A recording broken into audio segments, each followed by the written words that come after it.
একটি সম্মানজনক খবর দেওয়ার জন্য আমি দাঁড়িয়েছি। দীর্ঘদিন মাননীয় সংসদ সদস্যের একটা দাবি ছিল যে মাননীয় সংসদ সদস্যরা উপজেলা পরিষদে গেলে তাদের বসার কোনো জায়গা থাকে না, তারা কোথাও বসতে পারে না। এই ব্যাপারে কয়েকদিন আগে একজন মাননীয় সংসদ সদস্য দাবি করলে মাননীয় প্রধানমন্ত্রী জনাব তারেক রহমান এ ব্যাপারে প্রয়োজনীয় ব্যবস্থা গ্রহণের জন্য আমাকে নির্দেশনা দিলে আমি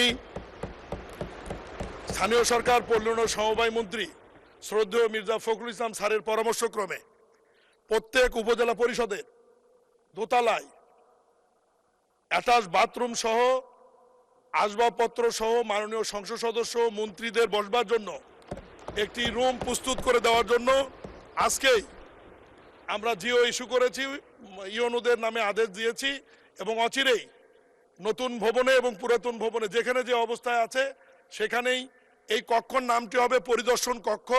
কারণ মাননীয় সংসদ সদস্যের নামে রুম বরাদ্দর বিধান নাই, এই কারণে পরিদর্শন কক্ষ নামে এই কক্ষটি থাকবে।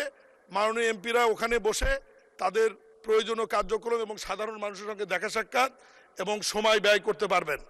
এবং উল্লেখ্য, কোনো মাননীয় সংসদ সদস্য যদি 2টি উপজেলা থাকে, 3টি উপজেলা থাকে, 4টি উপজেলা থাকে, সমস্ত উপজেলাতেই তারা অফিস থাকবে এবং বসতে পারবেন তারা।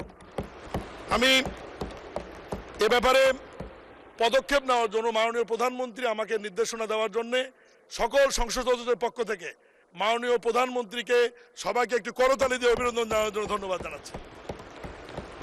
এবং মাননীয় সংসদ সদস্য অনুরোধ করব, আজকের তারিখে জিওটি আদেশটি জারি হয়েছে, আপনারা ইউনোদের সাথে কথা বললেই দ্রুততম সময়ের মধ্যে কক্ষটি আপনাদেরকে রেডি করে আপনাদের ব্যবস্থা। ধন্যবাদ মাননীয় স্পিকার। ধন্যবাদ মাননীয় স্পিকার।